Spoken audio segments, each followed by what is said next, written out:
Om Swastiastu, tabes selamat dengan Lotes Trujan yang Melempang. Perkenalkan, nama saya Megi Upik, mahasiswa program studi pendidikan bahasa Inggris, Fakultas Keguruan dan Pendidikan Universitas Palangkaraya. Baik, pada pertemuan kali ini kita masuk ke unit 8, yaitu tentang factual reports. Namun sebelum itu, mari kita coba ucapkan beberapa kosakata berikut. Ikuti setelah saya. Abroad, accommodation, allure, amenities, attraction, bon voyage, beverages, client, convenience, delight, distress, extravagant, action, fancy, foreign, globetrotter, hiatus, leisure, picturesque, ubiquitous. Itu beberapa kosakata yang mesti kita pelajari. Dan masuk ke pembahasan apa itu factual report text. Factual report text ialah sebuah teks yang mendeskripsikan tentang hal-hal yang mengacu kepada fenomena alam, buatan manusia dan sosial yang ada di lingkungan kita. Itu disebut sebagai factual report text. Nah, pada dasarnya sebuah laporan itu memberikan informasi yang pernyataannya itu sesuai dengan fakta-fakta yang ada. Dan itu biasanya sering mendeskripsikan tentang kelas dalam sebuah benda yang bertujuan untuk memberikan informasi atau mempersembahkan informasi tentang sesuatu sebagaimana adanya.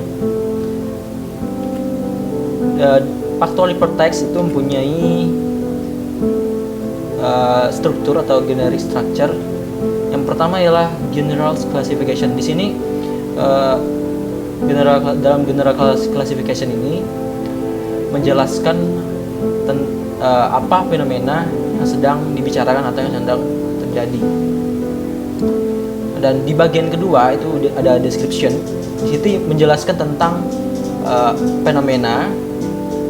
Terlalu di bagian ini penjelasan tentang fenomena itu lebih spesifik atau lebih detail. Di situ berupa bagian-bagian, kualitas, kebiasaan atau tingkah lakunya. Dan dalam factual report text itu menggunakan ada beberapa tata bahasa yang digunakan, yaitu berfokus pada general participant atau sesuatu yang umum yang kita ketahui. Yang kedua ialah menggunakan relational phrases yang digunakan untuk menyatakan apa dan yang mana yang sedang dibicarakan itu. Dan yang ketiga yang menggunakan simple present tense.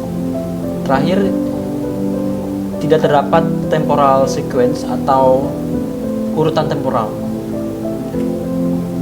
Nah, berikut ialah contoh factual report text. Nah, di sini sudah saya pisah, sudah saya bagi yang mana general classification dan description-nya. Di bagian pertama atau paragraf pertama itu adalah general classification-nya yang sering biasanya itu menjelaskan sesuatu yang dibicarakan itu hanya sekedar kulit luarnya saja atau umumnya saja. Kemudian di bagian atau di paragraf kedua dan seterusnya itu bagian deskripsinya yang mana merupakan penjelasan secara lebih rincinya. Dan kapan kita menggunakannya atau menggunakan factual report text? Biasanya report text itu digunakan untuk mempersembahkan informasi, menyajikan informasi tentang sebuah subjek atau objek. Dan biasanya digunakan ketika kita ingin mengklasifikasikan atau mendeskripsikan sesuatu berdasarkan fakta-fakta, bagian, tingkah laku, dan kualitasnya. Ada beberapa contoh teks yang menggunakan teknik laporan atau seperti pada contoh ini ialah reference article, research assignments, dan lectures. Dan berikut ialah grammar yang bisa kita pelajari. Itu terdapat singular dan plural nouns. Di sini singular seperti kita ketahui ialah kata benda yang bersifat tunggal, dan plural itu kata benda yang sifatnya jamak. Dan pada poin A ini, untuk poin A ini, kata benda yang plural itu hanya ditambah s di akhir katanya. Seperti contoh, apabila singularnya bottle, kemudian berubah menjadi plural, berubah menjadi bottles. Begitupun seterusnya. Dari cup jadi cups, pencil jadi pencils. Dan contoh berikutnya, singular yang punya akhiran ch, x atau s itu ditambah dengan es belakangnya. Seperti contoh berikut, box ditambah dengan es menjadi boxes. Kemudian watch ditambah dengan es menjadi watches. Dan noun yang berakhiran s itu ditambah dengan es belakangnya. Seperti class menjadi classes, ataupun bus menjadi buses. Di contoh selanjutnya ialah untuk kata benda yang berakhir dengan f atau fe, f-nya diubah, diganti menjadi v atau v. Kemudian ditambah es di akhirnya. Seperti apabila singularnya wolf, sini wolf menggunakan f di akhir katanya, maka berubah menjadi wolves. Diganti v untuk kata akhir, bukan kata akhir, huruf akhirnya.